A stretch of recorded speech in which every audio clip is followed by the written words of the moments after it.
नमस्कार, आप देख रहे हैं टीवी9 राजस्थान। मैं हूं अमरीश श्रीवास्तव। ये 8 PM शो।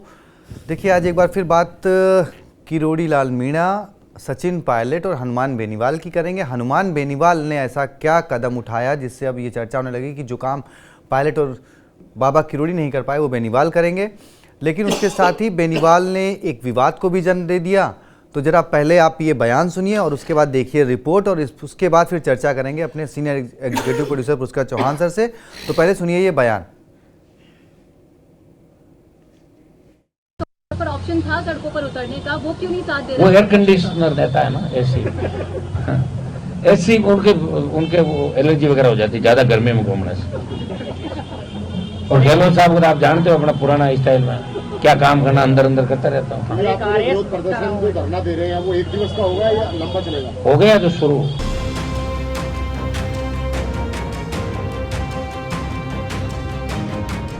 पर उतरने का, वो क्यों नहीं साथ दे रहा? वो एयर कंडीशनर देता है ना, एसी उनके वो एलर्जी वगैरह हो जाती है ज्यादा गर्मी में घूमने से।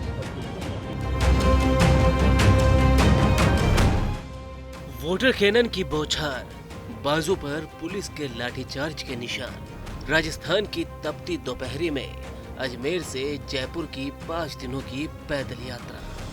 दिसंबर की कड़कड़ाती ठंड में कार्यकर्ताओं के साथ पुलिस के वोटर कैनन के सामने डटे सचिन पायलट। फिलहाल भले ही सचिन पायलट अभी सड़क पर कोई संघर्ष नहीं कर रहे, लेकिन इन तस्वीरों में कहानी सचिन पायलट के उन संघर्षों की है जब वो राजस्थान की जनता की मांगों को लेकर वसुंधरा सरकार हो या फिर चाहे खुद की गहलोत सरकार, दोनों से ही दो हाथ करते देखे जाते थे। इन तस्वीरों को अभी दिखाने की वजह है नागौर के सांसद और आरएलपी के प्रमुख हनुमान बेनीवाल का अपने घर बुलाई गई प्रेस वार्ता के दौरान सचिन पायलट पर किया गया यह कटाक्ष। सड़कों पर उतरने का, वो क्यों नहीं साथ दे रहा? वो एयर कंडीशनर देता है ना, एसी उनके वो एलर्जी वगैरह हो जाती है ज्यादा गर्मी में घूमने से। और गहलोत साहब को आप जानते हो अपना पुराना स्टाइल में क्या काम करना, अंदर अंदर करता रहता हूँ। अब बेनीवाल के सचिन पायलट पर दिए एसी वाले बयान के बाद कांग्रेस ने भी पलटवार किया।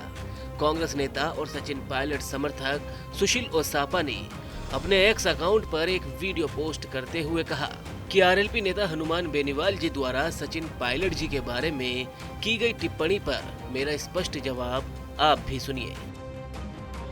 राष्ट्रीय लोकतांत्रिक पार्टी के नेता और नागौर से सांसद हनुमान बेनीवाल जी ने आज सचिन पायलट जी के लिए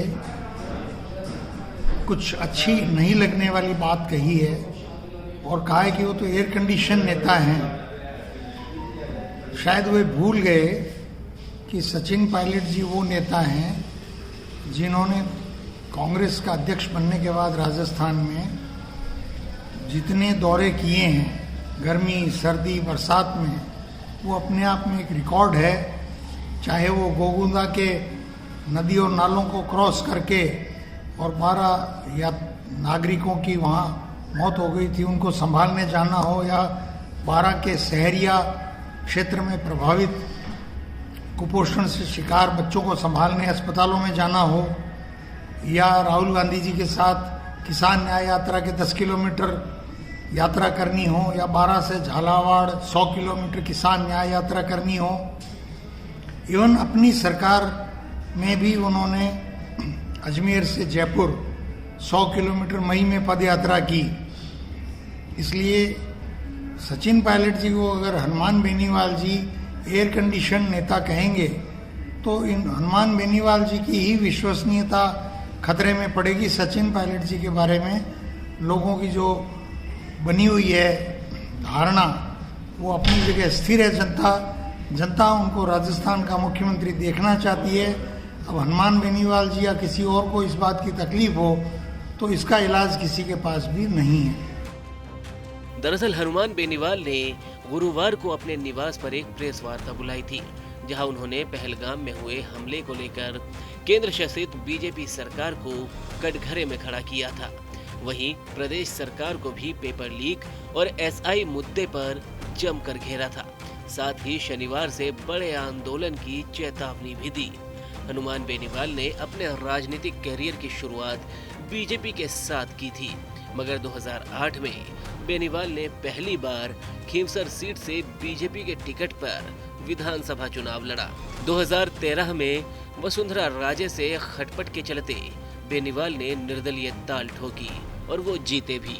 2018 से पहले बेनीवाल ने आरएलपी के नाम से पार्टी का गठन किया और इस चुनाव में उनकी पार्टी के 3 विधायक विधानसभा पहुंचे, जिनमें से एक वो भी थे। लेकिन 2019 के लोकसभा चुनाव में एक बार फिर वो बीजेपी के समर्थन से लोकसभा के चुनाव में ताल ठोकते नजर आए।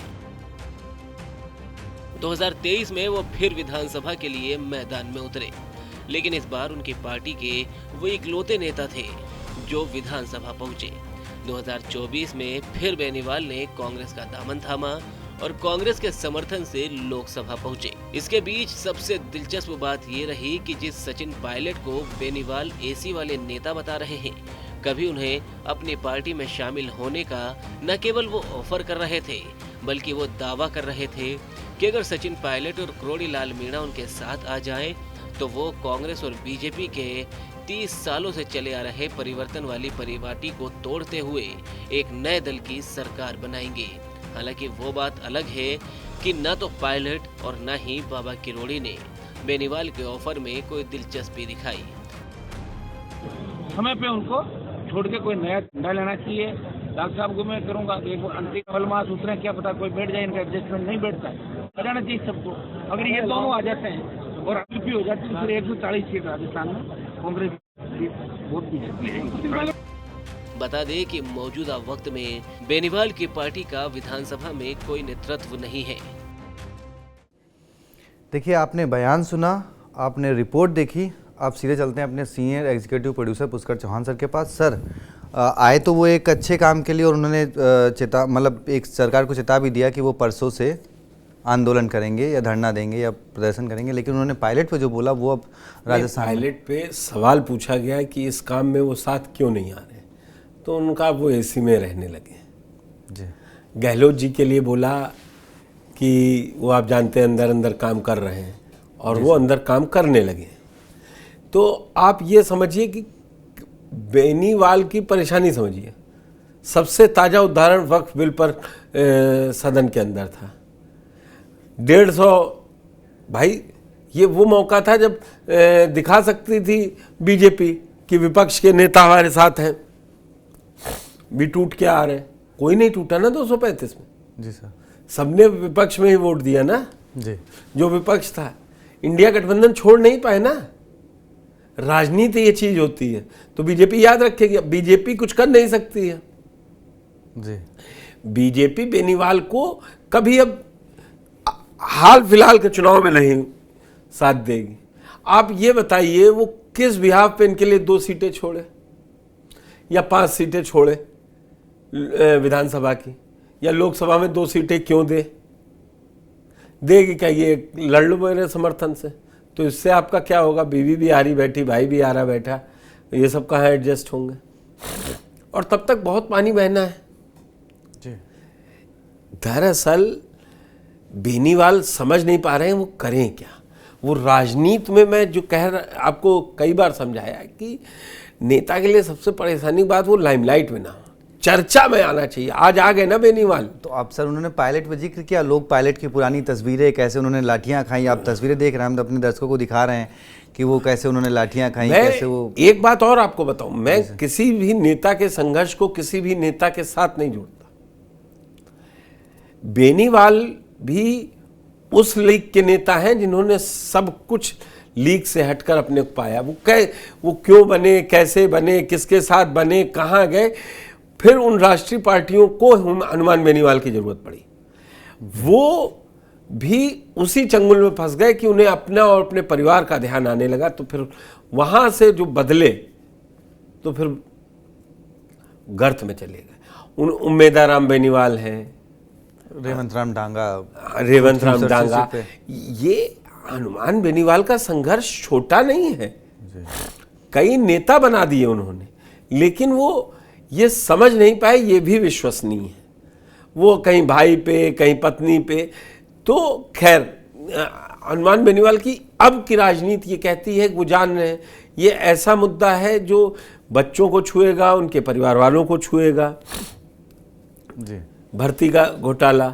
दूसरा वो मुद्दे छू रहे हैं जो लोगों को पसंद है, और उन्होंने देखा है कि कैसे किरोड़ीलाल मीणा ने इन मुद्दों को उठाकर पाया, क्या सचिन पायलट कहाँ से कहाँ पहुँच गए हैं। उनका भी संघर्ष, सचिन पायलट का बड़ा संघर्ष है ना भाई जी। तो अब जो समझ में आ रहा है कि हनुमान बेनीवाल चाह रहे हैं कि पुरानी चीज, तो वो कौन सा मुद्दा, सचिन पायलट इस मुद्दे को लेकर अब लड़ाई नहीं कर रहे हैं, किरोड़ीलाल मीणा की कोई सुन नहीं रहा है, लेकिन जमीन पर ये मुद्दे हैं तो वो जाना चाह रहे हैं। अब देखिए, जितने मैं कहूँ कि लाउड माउथ बड़बोले नेता जितने राजस्थान में उतने कहीं नहीं है। अब उन्होंने बता दिया वो एसी में बैठते हैं, गहलोत जी काम नहीं करते। अरे आप जितने साल से आप राजनीति कर रहे हो, सचिन पायलट भी 21 साल हो गए राजनीति करते हैं जी। और अशोक गहलोत के लिए तो आप जोड़ नहीं पाएंगे, 50 साल, 40-45 साल, 45 साल से ऊपर है, आप झूल जाएंगे कि लेकिन अब ठीक है, उनको भी क्या है, भाजपा साथ देगी नहीं तो कांग्रेस को इतना हिट करते हैं कि बाद में साथ ले ले। कांग्रेस इस समय कमजोर दलों में से, लेकिन जिस हिसाब से कांग्रेस अब एकला चलो कि आपने देखा गुजरात अधिवेशन से जो निकल के आ रहा है, तो उनको समझ में आ रहा है कि आखिर में कांग्रेस भी हमको अकेला छोड़ देगी। तो उनके पास यही है, इस तपती दोपहरी में आप रोडों पर उतरे, रोड पे रहेंगे तो साथ रहेगा। बड़ी कस के चर्चा चल रही है कि इंडिया गठबंधन टूट जाएगा। अब टूट जाए तो रह जाए तो क्या है, अब तो जरूरत तो सबको 29 में पड़ेगी ना जी। चले भी जाएंगे तो क्या ले जाएंगे, और रह जाएंगे तो भी क्या दे देंगे। हाँ, एकजुटता कभी कभी काम करती है। असल में इंडिया गठबंधन के सहयोगियों में एक प्लस पॉइंट है कि उनको परिस्थितियां साथ लाती है। वो मालूम है कि वोट बाइफर्केशन हो गया तो हम बर्बाद हो जाएंगे। अच्छा, कांग्रेस का इतना खोया हुआ है जो 402 से 99 पे हो तो क्या उसका बहुत खोया। 99 पे भी सरकार नहीं बनेगी, वो बनेगी 40 पे भी नहीं। जी सर। तो अब वो हो गया खेल बिगाड़ने, उसके रूठने से कांग्रेस के लोगों का खेल बिगड़ सकता है। अच्छा सर मैं एक रिपोर्ट और, क्योंकि उन्होंने पायलट पे बोला था तो ये चर्चा हमने कर ली। अब एक वही चर्चा जो हमारा वॉल भी कह रहा है कि भाई पायलट किरोड़ी जो नहीं कर पाए, अब वो किरोड़ीलाल मीणा क्या हनुमान बेनीवाल करेंगे, तो उसकी भी रिपोर्ट हमारे सहयोगी ने तैयार करी। एक बार वो रिपोर्ट देखें और फिर उस पर भी चर्चा करेंगे। गुरुवार को नागौर के सांसद और आरएलपी प्रमुख हनुमान बेनीवाल ने अपने घर पर एसआई भर्ती परीक्षा रद्द करने की मांग कर रहे युवाओं के साथ प्रेस वार्ता की। इस प्रेस वार्ता के साथ ही बेनीवाल ने भजनलाल सरकार के खिलाफ बिगुल भी फूंक दिया है। और इसके अंदर मैं स्वयं आंदोलन स्थल पर रहूंगा और बड़ी रैली भी आगामी दिनों में, तो उसका फिर डे टू डे उसका आगे हम जारी करेंगे। 11 बजे से परसों हमारी संघर्ष समितियां और राष्ट्रीय लोकतांत्रिक पार्टी के पदाधिकारी तमाम बच्चे यहाँ आएंगे और हम कोशिश करेंगे कि आरएलपी का भी जिम्मेदारी एक संभाग वार वाइज एक दिन आरएलपी के उस संभाग के लोग उस दिन, इस संभाग के लोग उस दिन, वो हम सारा भी टाइम टेबल जारी कर देंगे। किसानों को पड़ी देश में बात चलती है, पंजाब वगैरह, राजस्थान का हनुमान बेनीवाल, तो राजस्थान का सम्मान बढ़ा रहा हूं मैं, तो बच्चों को न्याय दिलाऊंगा। इसके अंदर घुटने टिका था भजनलाल सरकार से, आप चिंता नहीं करें। तो तमाम मंत्री संतरी जो भी इनके साथ है ऐसा ही भर्ती थे, सब तो आपको नजर आएंगे। जनता उदलित होती है, हर क्रांति।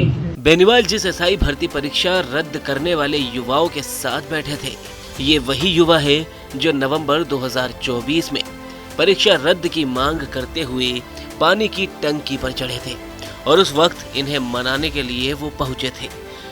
भजनलाल सरकार में मंत्री किरोड़ीलाल मीणा और अन्य मंत्रियों से इन्हें आश्वासन भी मिला था।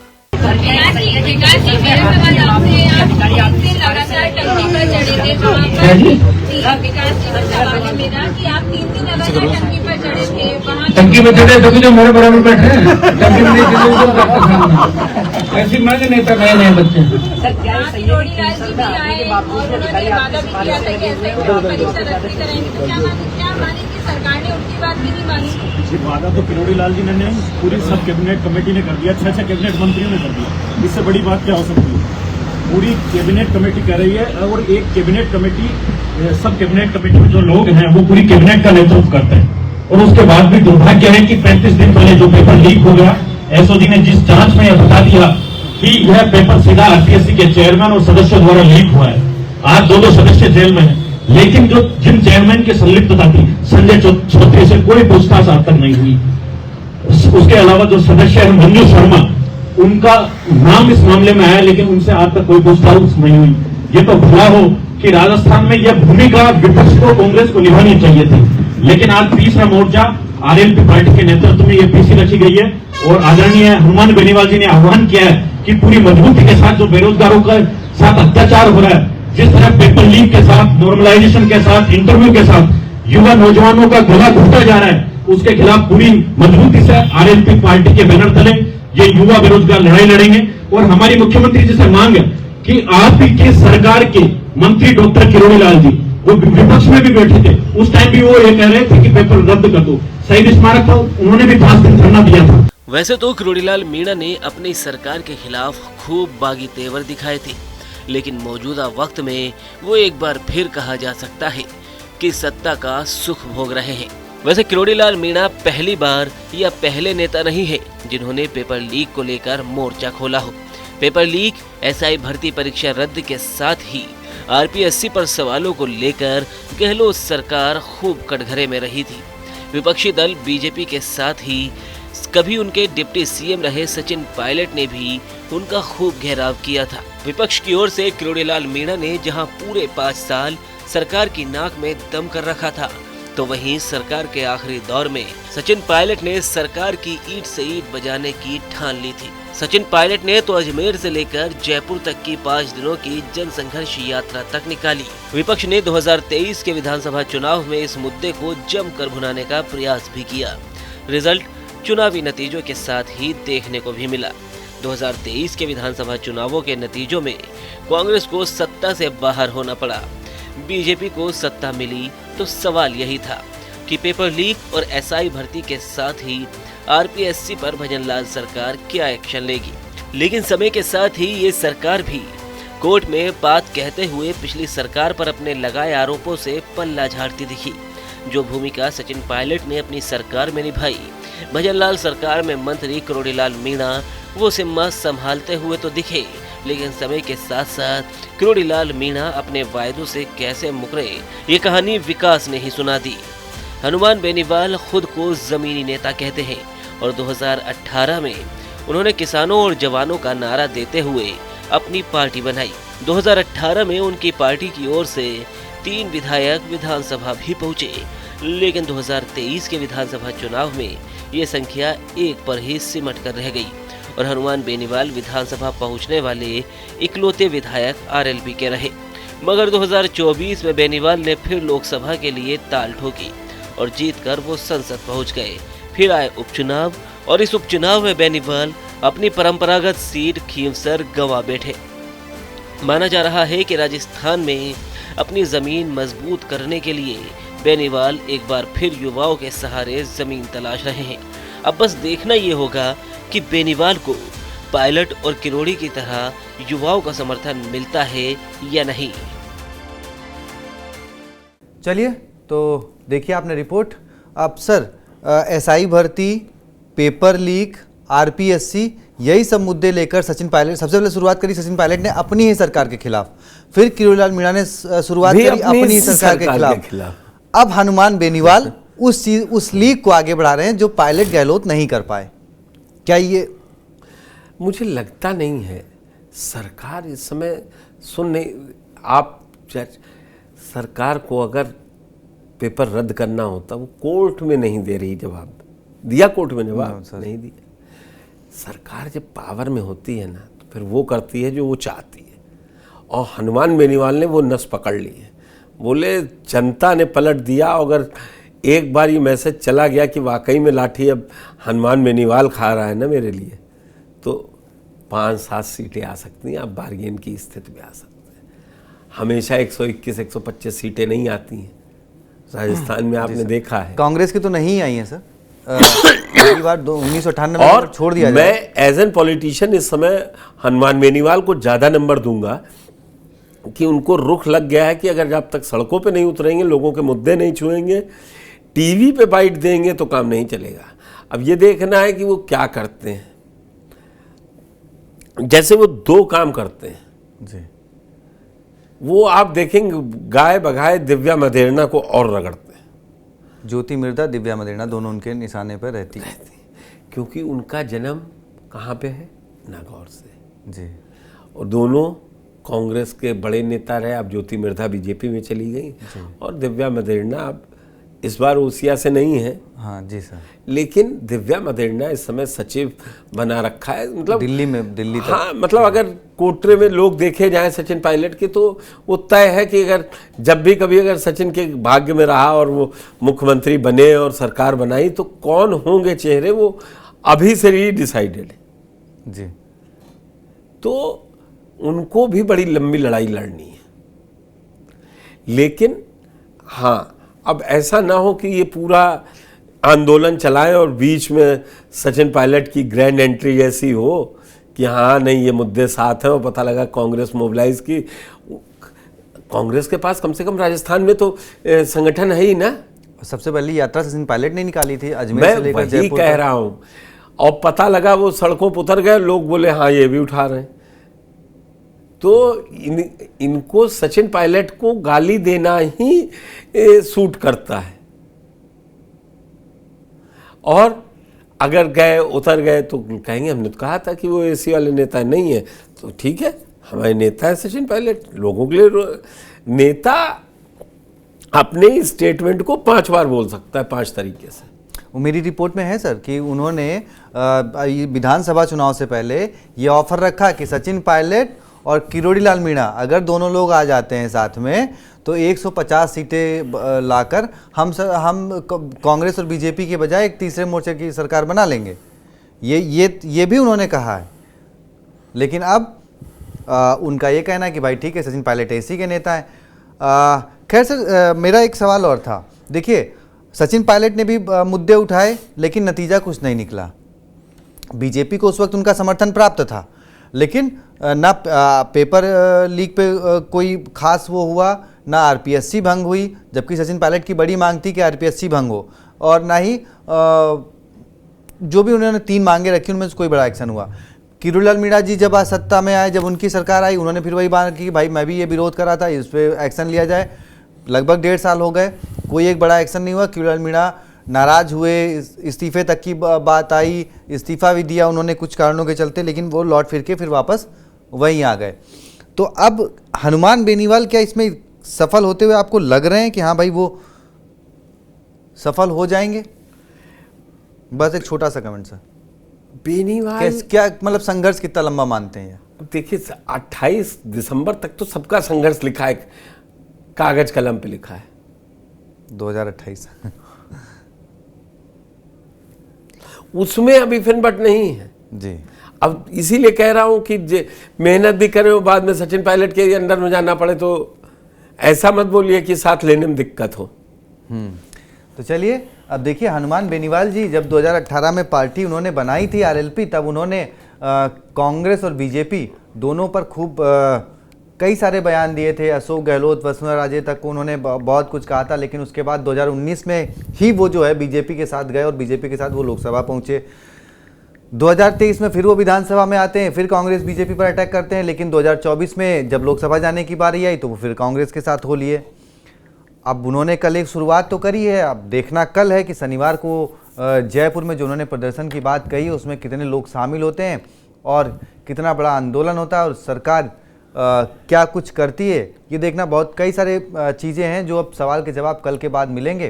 तो बने रहिए TV9 राजस्थान के साथ और इंतज़ार करिए कि हनुमान बेनीवाल का आंदोलन क्या कुछ रंग लाता है राजस्थान की राजनीति में। TV9 राजस्थान को देखने के लिए बहुत बहुत शुक्रिया, धन्यवाद।